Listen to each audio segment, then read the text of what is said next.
It's quite a production. It's very hard to shoot in a real prison. This is an old place. There's a lot of prison history here. But the actors actually worked in this 3.5-foot distance between the bed and the wall to get a light into somebody's eyes, along with the cameras and the people and the sound man and the boom, is almost a geometric problem. It's 106 degrees. It's a physical challenge as well as a mental challenge, and it is prison. Anything can happen, man.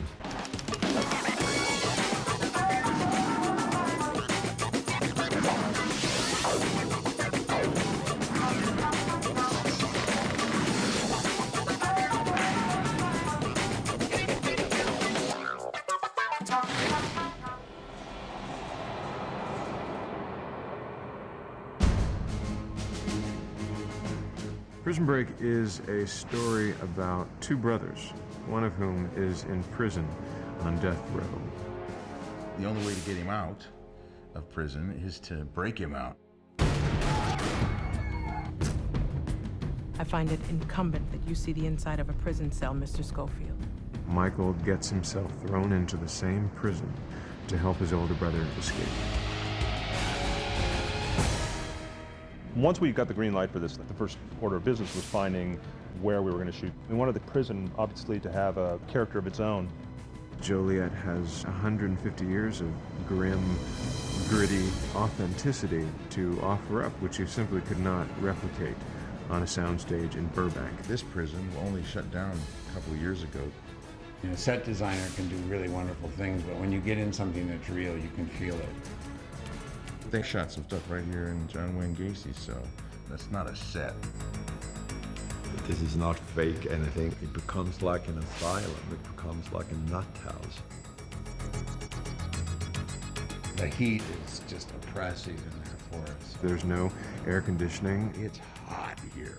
It's about 100 degrees outside, and you go into one of those cell blocks, and it is stiflingly hot. We had someone pass out on the first day because it was 106 degrees. It was really sobering. Open it up on 40.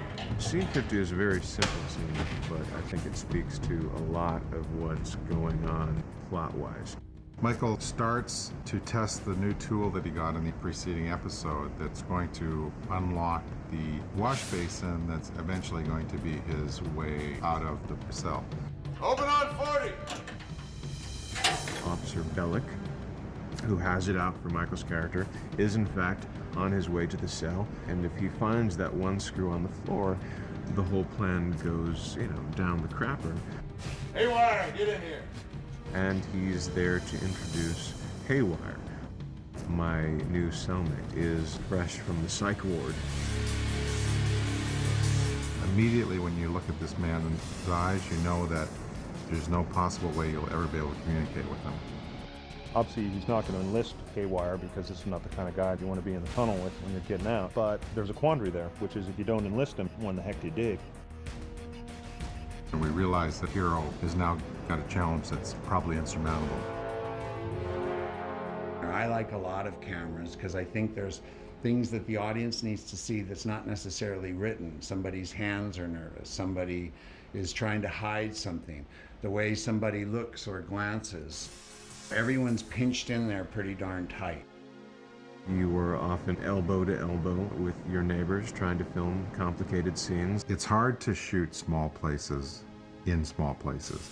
It's brutal. You can only fit 2 people and maybe 1 camera and an operator, and it's very hard to shoot. To get a light into somebody's eyes is almost a geometric problem where something would fit along with the cameras and the people and the sound man and the boom. We've built a cell with removable walls. When we need to get a certain camera angle, we can take 1 wall or 2 walls out and be able to shoot around. If you have to shoot this way, they'll move a wall and you'll shoot this in one direction, and then they'll have to shoot in the other direction, so they have to put the wall back in that they were just shooting through. I've tried not to take the walls out where I can. We did take out the back wall so the camera had some space, but the actors actually worked in this 3.5-foot distance between the bed and the wall and the bar is closed. You see me with a book, and yet I've got a makeshift Allen wrench. Open on 40! He hears that they're opening his cell. We do a light cue, which basically blasts, several lights around the prison, but one in particular that hits the wall in his cell, so that at the moment of almost being caught, there's a visual jarring moment as well. Schofield! I chose to take the liberty and make the light in his cell very moody.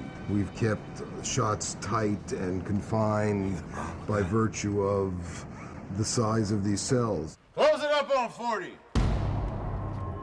We decided to condense the scene, collectively as a group. The scene used to be carried by Haywire's dialogue. We had scripted it that he comes in and they have a very long conversation. I don't want to see this, I don't want to hear that, and I don't sleep.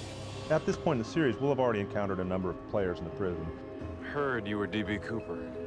It's better for me to owe you one in here than it is for you to owe me one. A lot of things are running through me in this prison. I'm pretty powerful inside here. They come at me, John. I'm coming after you. I doubt it. And there have been a number of conversations about, okay, we have an antagonism here between us. Here's what's wrong with you, and here's what's right with me. And so it felt a little bit the same to us. And what we thought would be far more unsettling would be not a character who's going to threaten him or anything like that, but rather the character that says nothing. Open on 40! Schofield! Found you a new cellie. As luck would have it, I found him in psych ward. You were the only guy with an empty tray, so... Psych ward. You got a problem with that? Because if you do, please, feel free to drop it in my suggestion box here.